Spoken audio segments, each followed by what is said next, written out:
Welcome back to Steel Bear Academy. My name is Jonathan. Today I'm going to be reviewing the Glock 17 Gen 3. I have Gen 3s because I live in California and that's what we can get here. These guns have both been safety checked. They have no ammunition in them. And they are both Glock 17 Gen 3s. This one's black framed, this one's green framed. And I've got some aftermarket stuff on this gun that I don't have on the other one. But they are basically the same gun.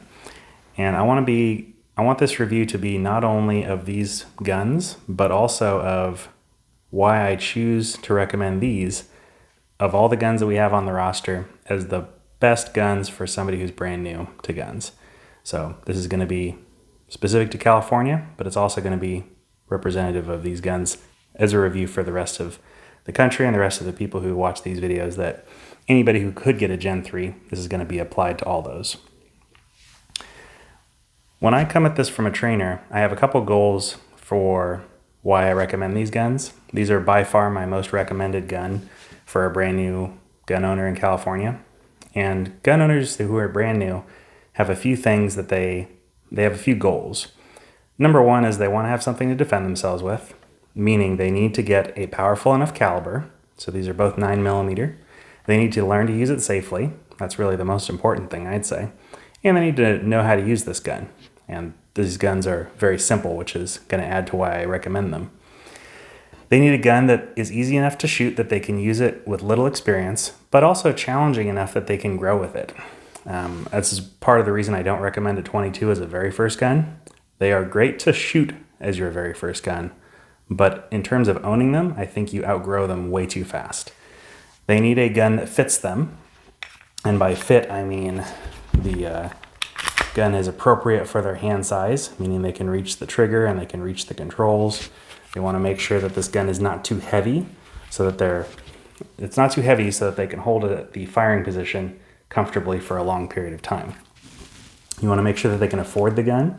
They need to be able to afford the ammo as well. These guns have a rail, which I think is pretty important for a home defense gun, which I think these guns, unless you are planning on concealed carrying such a large gun, they are generally home defense type guns, or they're a duty type gun. I've concealed carried this exact gun for almost 2 years, not necessarily with the light and the laser, or with the light and the red dot, but just I've done it with both actually. So I've done all these configurations. I've had it like this, I've had it like this, and it's doable, but it's not ideal. I like to have an accessory rail. I want that as an option for a brand new person. These are both Gen 3 Glocks. So Glocks have 5 generations, and then there's there's more of them if you want to get kind of technical, but they have 5 named generations. And this is the 3rd generation.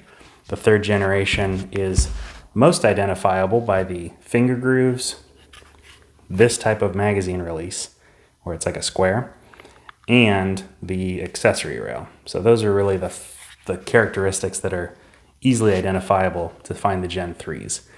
There's other generations, but in California we can only buy the Gen 3s. So we're going to start off the review by just talking about what this gun is in general for the new people. This is a polymer framed 9mm striker fired handgun. So the frame is polymer, the upper is steel. The slide rides on steel inserts. So that's these pieces right here. So the polymer is the main body of the grip of the gun, but you've got steel riding on steel. So this is an area where a lot of media outlets have gotten it wrong about how much steel is on this gun. This gun may have polymer aspects to it, but a majority of it is steel, especially a majority of the weight. Like all the weight is in the steel. So it's a striker fired gun. That means that you've got an internal striker as opposed to an external hammer, like on a 1911. On a 1911, you've got an external hammer. This gun has an internal striker. This gun has a very low bore axis. So I'm just going to kind of go through a bunch of traits of this gun, and then we'll talk about how they all relate to each other. This gun has a really low bore axis, which means that when the slide is reciprocating, you can see that the barrel, that's this piece here, the barrel is pretty much like right above the line of my hand, right here. It's pretty much right above that line. And this makes the recoil, I should say the muzzle climb of this gun, much lower than other guns with higher bore axis. So it's a good feature. These guns have a bladed trigger. So you see this little doohickey right here. It needs to be depressed in order for you to pull the trigger. So I can pull on the sides of this and it won't fire unless I depress this blade, and then I can fire. That is one of its safeties. This is a very safe gun as far as the safety mechanisms within it. Those safety mechanisms are designed so that unless you pull the trigger, the gun will not fire. And the main way it does that is with a firing pin block. I kind of already took it apart, but I'll show you anyway. The firing pin block is this little plunger right here. When you pull the trigger, this little hand raises and pushes that firing pin block out of the way. And unless that firing pin block is out of the way, the gun cannot strike the primer of any rounds in the chamber. So unless the trigger is fully pulled to the rear, the gun cannot fire. So you could throw it off of the Empire State Building. Inertia cannot fire this gun. And part of that is because of the trigger shoe safety. This trigger safety is not like, it's not a manual safety. It doesn't stop somebody from pulling the trigger, but what it does stop is inertia. It means that if you drop the gun and it hits like this, the trigger can't continue to the rear and pull the trigger. So this gun is very, very safe as far as safety features go. This is kind of one of the gold standards for a very safe to carry gun as far as the internal features of it, which is good. We'll talk about kind of why some of the downsides of this design besides that, but the safety features inside are very good. This gun has a very square grip. I just want to mention this. It's much more square in its profile than a lot of other guns. The only other gun I brought out to show you is a 1911, but it's not very visible on this gun, but when you wrap your hands around the Glock, it kind of feels like a 2x4 in your hand. It doesn't, these parts here where your hand wraps around, in my mind, should be a little more rounded. It's hard to explain it on the camera, but when you pick a Glock up, it feels kind of chunky or blocky. So they have a reputation for being called the block. The Glock 17 is the full-sized 9mm double stack magazine of the Glock family. So it just means that it holds a 10-round magazine in California or a 17-round magazine in the rest of places where you can get higher capacity magazines. It's a double stack gun, so it's kind of thick in the hand. I find it perfectly comfortable for my hands, but if somebody had smaller, shorter fingers, they may find that it's hard to reach the trigger. Like I can reach it perfectly fine from good firing grip, but if you're shorter fingered, you might feel like you need to adjust your hand over to reach that trigger a little better. These guns are very easy to take down. I'll just demonstrate again real quick. You make sure that it's empty, safety check, make sure there's no round in the chamber, no mag in the gun. Lower the slide, point in a safe direction, pull the trigger. You pull down on both these tabs at the same time while retracting the slide. Pull both down, let the slide come forward, and then you can push the slide off of it. And then you've got your frame and your barrel recoil spring. This just comes out real easily. Barrel comes out, and it's field stripped. So it's a really easy gun to take apart. There are guns that are easier to take apart, but this one is easy enough that you can learn how to do it pretty easily. These guns are very rugged. They're very easy to clean. So I just showed you the takedown method. They are notoriously low maintenance. So you can, oops, well, look at me, I reassembled it incorrectly on camera.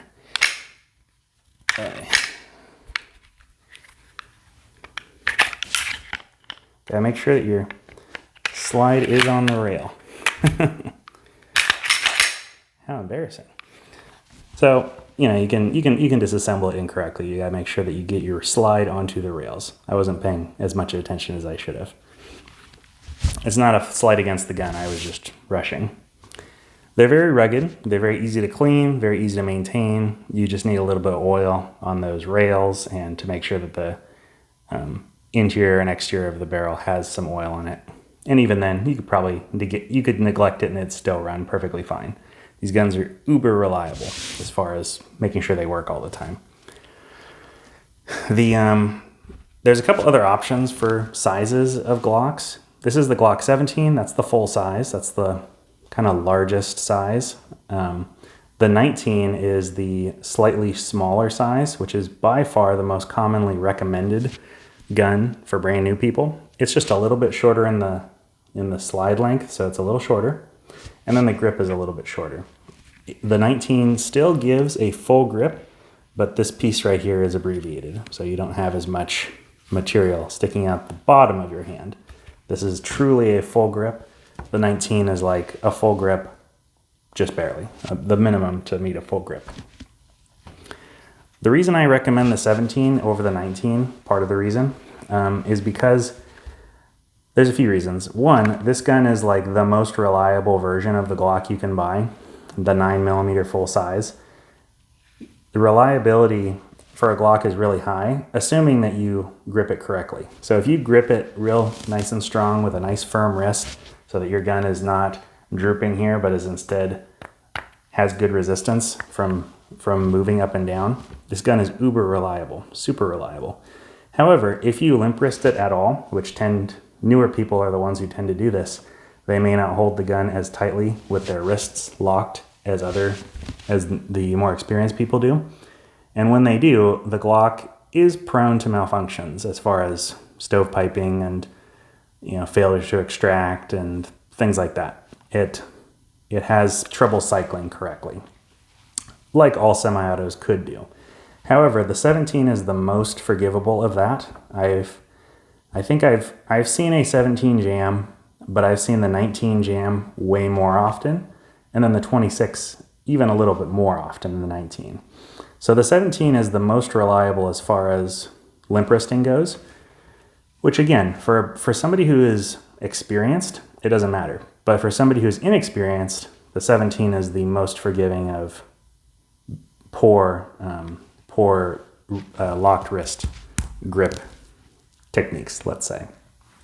Additionally, when you get to a smaller gun in the Glocks, a lot of people run into what's called Glock knuckle, where they have their hands wrapped around the Glock like this and they're shooting it, and this little piece right here where it kind of juts down and then straight, this piece tends to run into their knuckle here, and many people, including myself, have complained that they feel that Glock knuckle where the gun smacks into their knuckle right here, and it just kind of, it wears on them as they shoot this gun. The Glock 17, however, I do not find it makes me have the Glock knuckle at all. The 19 and the 26 don't really give it to me either, but I do have students who have complained about the 19 and the 26 doing it to their hands. And absolutely, I've had it happen with the 23. That's the 40 cal version of the compact gun. That gun gave it to me real bad. So I don't like the Glock knuckle. There's some modifications you can do, like undercutting it here a little bit more to remove that hump so it doesn't smack into your hands. But the Glock 17 out of box doesn't really do that. So I consider that a plus for the newbies. Personally, I like to upgrade the sights. So these are polymer sights, and you know, I've safety checked these guns, so I'm gonna point them at myself so you can see these. These guns have a kind of U in the back with like a bucket, a white bucket, and then a circle in the front. And this sight picture is acceptable. It works. But I tend to prefer upgrading my sights. So I've got some Ameriglow sights on this gun. That's the sight here. I'm currently using a red dot on this slide. It's basically taking the place of a rear sight, so I don't have a backup sight, but it did give me an option to try this red dot on this gun. So you can use a bunch of different accessories on these guns to make them the way you want. These are extended controls on the Glock. So on the regular Glock 17, just as you buy it from the factory, it's going to have just this little piece right here for the slide lock, and it's going to have a shorter magazine release. You can see this one kind of juts out. These are both necessary upgrades in my mind, and it's something that I do to all my guns. An additional reason why I don't recommend the 19 as the first gun is because it's not the most concealable gun. And for a first gun, I usually am not anticipating people are going to carry their gun. They might have that goal, like maybe that's a goal they have in the future, but at the very beginning, most people are not really comfortable going straight from knowing nothing to carrying a gun.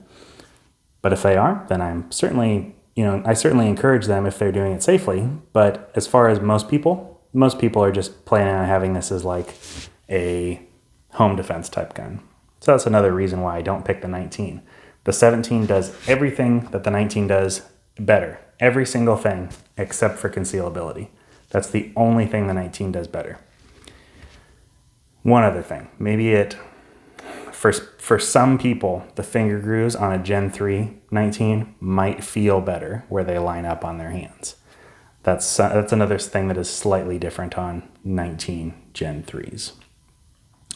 So that's why I recommend the 17 over the 19. A couple other reasons I might choose the 17 over the 19. The 19 has a little bit more felt recoil than the 17. So the 17 is the full size, 19 is a little smaller. It's going to have maybe 5 to 10% more felt recoil. That's in my subjective opinion. Those are not hard numbers. Those are just how I perceive the gun. Additionally, the 19 might feel a little better in the hand because it's smaller and is less front heavy because it's got a shorter slide. Additionally, it might feel like your hand has less space to move, which might feel like you have better control over it. I don't perceive it that way, but I could see why somebody else might perceive it that way. It's kind of like the percentage of the grip that is held.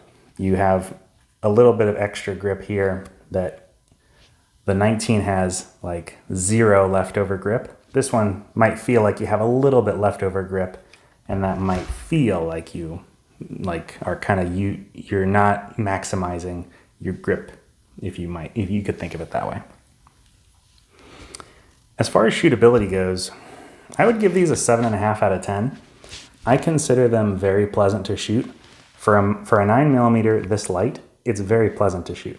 That really low bore axis means that it feels less than you would expect for a gun as light as this. These guns are incredibly lightweight for the capacity that they give, and that's a big factor for newbies as far as the weight goes, because you want as low a recoil as possible. You want your gun to be as pleasant to shoot as possible, so that's why having a gun with really high shootability is really important. For reliability, I would give pretty much every Glock, but I'll just be specific to these guns. These guns are 10 out of 10 reliable. Glock kind of built their reputation around their reliability. I'd say that is one of their main selling points. However, it does not mean that other guns are not reliable also. So Glock may be super reliable. It doesn't mean that other guns, that they're the only ones who can be reliable. Other guns are also super reliable. Additionally, I don't ever want somebody to assume that these guns will 100% always work out of the box. I have seen 2 different Gen 3 Glocks that have had magazine problems out of the box. Now, obviously a magazine is not the gun itself. However, magazines are part of the system. And if the guns that you get have magazines that don't work right out of the box, then you need to make sure you vet your guns by using them a little bit before you explicitly 100% trust them. And just so you are aware of what happened on those 2 mags, basically I had loaded the magazines fully and I was shooting them, and somewhere around maybe like round 3 or 4, I get I'm firing along, and then all of a sudden I get a click, nothing happens. And so I'm like, I rack the slide, click, nothing happens. And I think, okay, what's wrong? So I drop my magazine and I take a look at my magazine, and as I lean it forward to look at it, all my rounds dump out of the magazine. And so what had happened was the follower had gotten caught lower in the magazine, and it didn't keep spring tension on the rest of the rounds.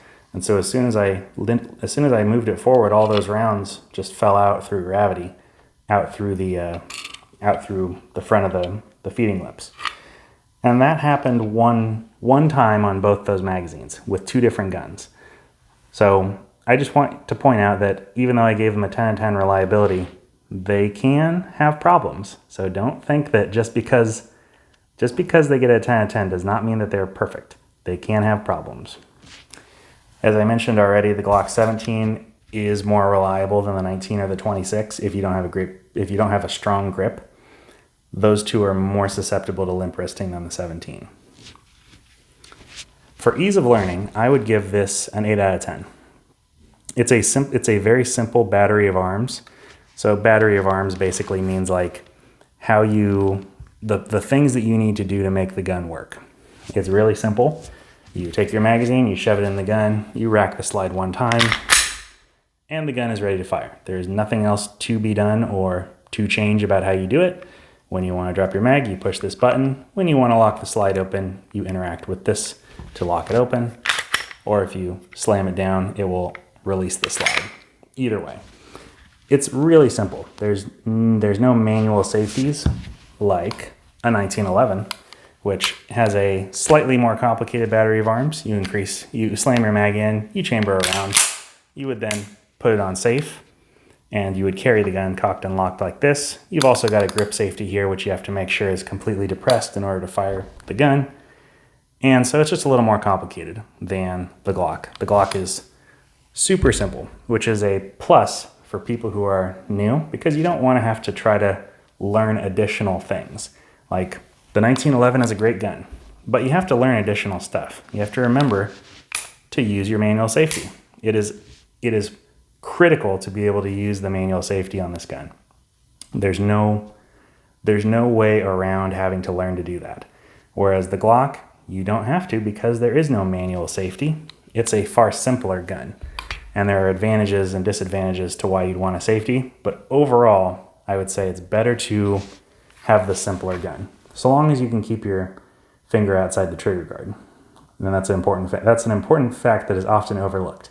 These guns are considered very safe, but you have to make sure you have good trigger discipline. But that's also the same on these other guns as well. The 1911 is no different. It's not like inherently safer just because you have a safety. If you have bad trigger discipline, it's going to be really bad either way. But that gun is harder to use, and it's more complicated. Very simple battery of arms. The ease of learning. The trigger is acceptable, so the quality of it, meaning like how easy is it for you to keep your gun on target with your sights on target and pull the trigger without letting it move. The trigger is acceptable, so that's part of the ease of learning. The slide is also really easy to manipulate. It's got a pretty light recoil spring to overcome, meaning it's pretty easy to rack this slide. I think perhaps only the easier option of a gun to operate more easily is the revolver, a double action revolver. However, double action triggers are harder to master. So that's why I say these guns are super easy, 8 out of 10, very easy to learn. But there are a few guns that I think are easier to learn, but a little harder to master, let's say. As far as the trigger goes, we talked about it a little bit, I would give the trigger a 3.5 out of 10. And I think that might sound a little bit harsh, but I think that the Glock base trigger is pretty bad. It's very mushy through the pull. So I'll try to show it on camera here. You've got a little bit of take up here. So I take up the slack and then I'm hitting resistance. So right here, I haven't pulled the trigger yet. I'm just taking up the take up. And what I'm doing is I'm moving that firing pin block out of the way. So I take up the slack and then I hit some resistance. And then I apply more pressure, more. And then it kind of scoots and then fires. And it's going to be different on different Glocks. So this one here, I've shot a lot more rounds through it. And let's see if this one feels any different. Take up the slack, apply more pressure. I felt a little skip, a little more pressure, and then it fires. It's not very good. It's inconsistent, let's say. It feels inconsistent. Like you can use it, and you can use it to hit pretty well, but it's not a very good trigger by any means. However, at defensive distances, it probably doesn't matter. So even though I may say it's not a very good trigger by objective standards, like compared to this gun has a great trigger. If you pull the trigger, ooh, nice and smooth, like no skipping. It's really at that wall already. You take up the slack. Really nice trigger on this gun. Now, despite this gun having a pretty meh trigger, it'll always work, which is really nice. You don't need a trigger to be amazing for it to be a good gun. This gun is acceptable. It works, and it'll always make the gun fire. So that's really the most essential function of it. But as far as like the qualities that make it a good versus not so good trigger, at the top of the list, is it reliable? Yes. Checks that box. Okay, now it's a good trigger as far as like it makes the gun fire. But as far as is it feel good to shoot and how easy is it for you to get good accuracy with it, I would say it's a 3.5. It's not the easiest trigger to hit far distances with. But again, that probably doesn't matter because this is a defensive handgun, as most handguns are. It does have a good reset though. So the reset is when you pull the trigger. I'll try to demo like this. You pull the trigger, this gun cycles, and then as you release the trigger, it resets the trigger and you can fire the gun again. So it's a pretty fast reset, which a lot of people like, and I give it credit for that. It's good. A lot of people also like that it is consistent, not like a double action, single action gun where there's very different trigger pulls. Go check out any of my reviews on the Sig Sauer 226 or Sig 220 for more information about double action, single action triggers. It's consistent, meaning it's easier to learn. It's simpler. It doesn't have as much stuff to learn and practice. For durability, the durability on these guns is 9.5 out of 10. The Glock is really well known for amazing durability. However, a lot of people have really strong opinions about polymer framed guns, and it's usually the older generation of people who think that a gun has to be made out of metal, like a 1911. Some people think it just has to be made out of metal, or even sometimes more specifically steel, to be any good. Polymer guns have proven themselves perfectly capable of a long service life over the last 40 plus years. So the Glock design has been out for over 40 years. It's really very durable. However, is steel more durable than polymer? Because that's really, I think, what people are asking when they're talking about steel versus polymer versus steel over there. Is it more durable than polymer? Sorry, let's answer the question. Is steel more durable than polymer? In some respects, yes. However, both of them have pros and cons. Polymer is much lighter, and it also has kind of better recoil absorption, I would say. Like it flexes, and so it absorbs recoil a little better to translate it to your hand. It doesn't get cold in your hands, which is also a plus. Steel can rust, polymer cannot. So polymer can't rust, which is a big plus in my mind. Steel is much stronger against, let's say, dogs chewing on it, for example. Like if you left your gun out and a dog chewed on your steel gun, it's not going to damage the gun. However, if you let your dog chew on your polymer framed gun, then this is going to get all jacked up and your gun is basically, you need to replace the gun because the frame has been chewed up. If you wanted to use this gun as a hammer, for example, this gun is way more better to be used as a hammer. There's some niche applications, but these are things that people actually might care about. If you have many, many, many magazine insertions, like you're inserting your magazine many, many, many times, like if you're a competition user, let's say, the steel should last a lot longer than the polymer.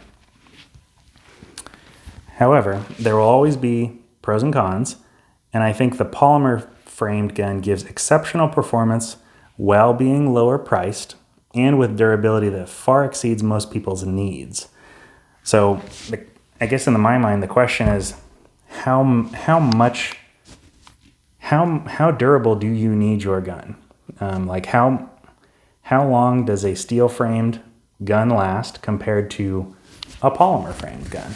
So my question is how much does steel frame stuff last longer?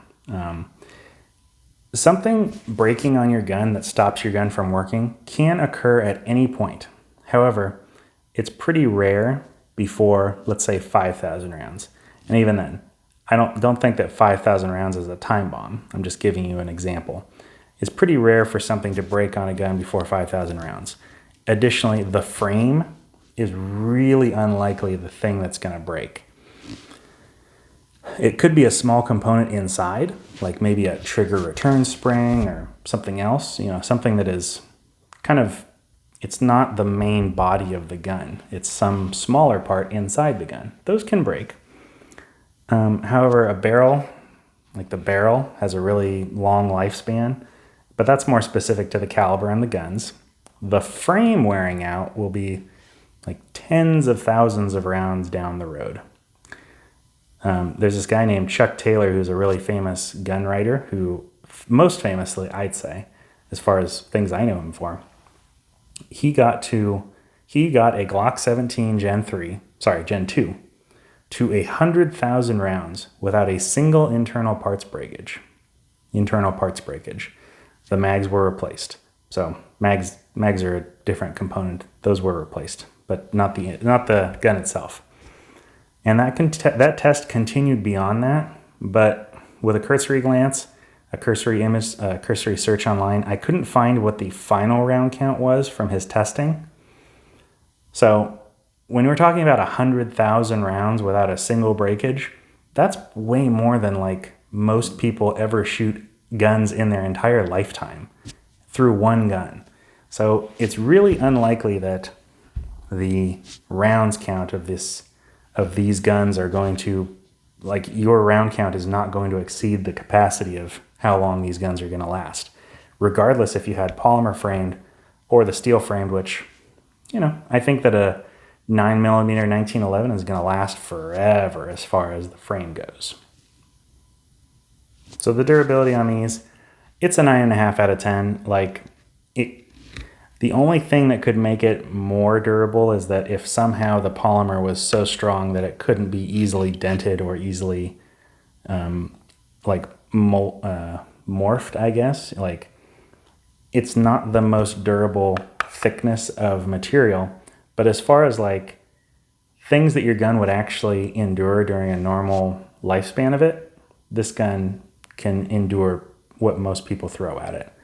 If you had some kind of niche situations where the polymer has to go up against steel, well, the polymer still won't rust and it has some big advantages, but I think overall it's not quite as strong as steel, and I think that in general I would probably choose to have steel if I'm only concerned about durability. But the price of the polymer is a big factor, and the lightweightness of the polymer is a huge factor as well. You can make a gun incredibly light with polymer, whereas steel, it can't be light as far as comparison-wise. It just can't. So that's why you might choose the polymer. Overall, the durability is amazing. Don't think that your durability is somehow compromised because you've got a polymer frame gun. That argument has been put to bed as far as that. The jury's in. It's good. It's durable. It will work for way longer service life than any non-competitive shooter, high round count person will ever use it for. For value, I would give this gun a 7 out of 10. It has amazing performance for what it is. Like, it's very accurate, it's very durable, and the weight for the price is really good. So this gun is like $600, maybe a little less in California. So maybe $550, maybe $525. So pretty good value. I think that Glock could charge $1,200 and people would still buy these. However, the competition to the Glock would allure people based on price. So what I mean by that is the Glock name, the Glock design has such a powerful market draw to it that you could probably charge $1,200, double the price, and people would still buy these, assuming that if this was the only gun that Glock put out and it was $1,200, I bet people would still buy Glocks, even though other competitive options would have guns that are less than $600, less than $500 even. And I think people would still buy the Glock because it was kind of the first of these polymer frame guns to achieve massive success. And I think it still has massive success now, and it's still building a reputation, still the jury's in as far as the reputation goes, but it's still building it even now, almost like bonus rounds. It's still going. This gun is amazing. However, as far as value goes, it lacks some refinements that other options bring to the table, often at a lower price. So we talked about the sights. Those sights are kind of plain. They don't have nights. They're not night sights. So if you want to get night sights that glow in the dark, you're going to have to pay a little extra to either replace them, like I have done on this gun, or you're going to have to deal with these sights, which are not as good as other sights from the factory on different guns. In California, there's some competitive options that are kind of the other options that I would recommend to somebody if they didn't like this gun for some reason. Those options are the Springfield XD in 9mm, the PX4 Storm in 9mm, the SIG 2022, which I think only comes in 9mm, and the Glock 19 is also a good choice. I prefer the 17. I recommend the 17. I think it does everything better than concealability. For the rest of the non-California people, goodness gracious, you've got a long list of options. Ones that come to mind are the Smith & Wesson M&P, the CZ P10F or P10C, depending on what size you want, the Beretta APX, the SIG 320, the Walther PDP. The list goes on and on. So many companies make some sort of Glock off, which is a knockoff of Glock. They're copying roughly the form factor and size and weight and qualities of this gun. So there's tons and tons of choices. I think that value is a 7 out of 10 because it is amazing, but it could be cheaper. You could offer it at a lower price and people would flock to it, but other guns do similar things for a lower price. So that's why I give it a 7 out of 10 for value. For carryability, I'd give it a 6 out of 10. It's very lightweight for its capacity. Very few other guns can match its weight for its capacity. This is a 26-ounce gun, I believe. Don't quote me on the exact number, but 26 ounces, I believe, was the last time I looked it up. However, for a full-size gun, it's relatively thick, and the grip is relatively long. So I've carried this gun for almost 3 years, and it's good. However, it leaves something to be desired if you don't want to change your wardrobe at all. So this thick grip, the relatively thick slide, the length of the grip, the profile of the grip where it kind of juts out pretty stiff right here. Those things all make it challenging, let's say, to dress around it, to avoid printing, and for comfort as far as the thickness goes, if you're carrying it inside your waistband. So carryability, it's really lightweight for the capacity, but it's a little thick. So 6 out of 10. It's good. I've done it for a couple of years now, but I probably wouldn't recommend it as the gun for everybody.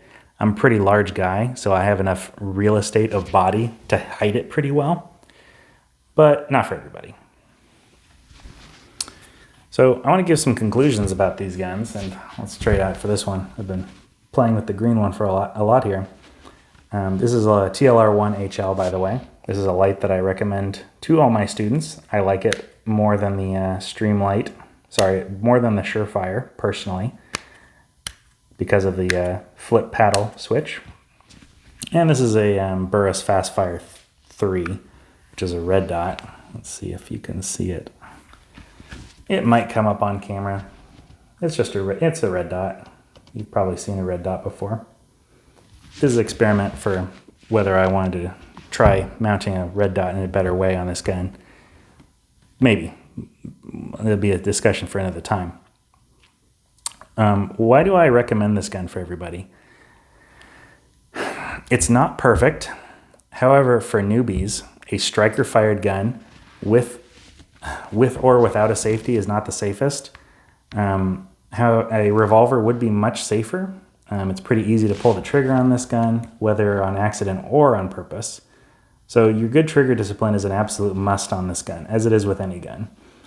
It's not perfect, but it is really good for learning and getting good, learning a gun with a little higher of a skill curve than a 22, but it's also easy enough and competent as far as the caliber and capacity and all that goes, that it can be a learner gun, but also kind of be the end where you end up as well. So instead of having a detour to go have a learner gun and then eventually get to this, you can just kind of skip the beginner gun and get here as well. I will say it doesn't fit everyone's hands very well. The blockiness of it isn't perfect, and the lack of the ergonomic grip. Like, this grip is not the most ergonomic to me. It feels... Other guns do it better as far as like the feel of the grip in my hands. That's another reason a lot of people are drawn to the XDs. They feel better in hand, I would say. And having that less ergonomic grip, it does feel more fatiguing to shoot than other guns with more comfortable grips. And there's no easy way to change a Gen 3. It's just the nature of it. Gen 4s and above have removable back straps, but a Gen 3, you're pretty much stuck with how it is. For ladies, a Glock 17 I have found is not always the best choice due to the trigger reach, which is part of that thing we just talked about the size of the grip. If your trigger is too far forward from your hands, you can't reach it. You might end up turning your grip a little bit like this in order to reach it better, which is not ideal. So for some women, it's not the first gun that I would gravitate toward. Other guns might be a better choice. A gun that comes to mind as just another option would be the XD9. It might fit a little bit better in your hands. And also the SIG 2022.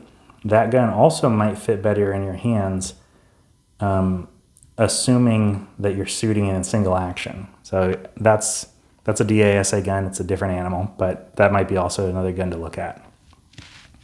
A 1911 also is really good for like modularity for fitting different size hands. One, because it's already kind of a pretty thin gun as far as the dimensions here. It's a pretty thin gun already, so it's kind of easy to hit the trigger if you have different length trigger shoes. So there's kind of like medium length or maybe even long length. You can get a smaller trigger shoe that's shorter to make the length of pull, the trigger reach pull shorter. So a 1911 might also be a good choice. But the Glock 17, it does so much good stuff that I think that it's pretty much a no-brainer as far as a first gun for a lot of people. And that's regardless of whether you have all these other choices. So I made this gun review for California people, especially my students. But even in a world where you get all these other options of the CZP-10F or the Beretta APX or the SIG 320 or the Walther PDP, the Smith & Wesson M&P, all these other guns, I still think the Glock 17 is still a strong contender even when you have all those other options. It's super durable, super reliable, and it's pretty soft shooting, really lightweight, which is really nice for those new people. Very easy to hold that gun out there. So it's my number one recommended choice for a first gun, for a first brand new gun owner. If you have another gun that you think is great, I bet it is. I'd like to hear about it. What is your recommended gun for other brand new people?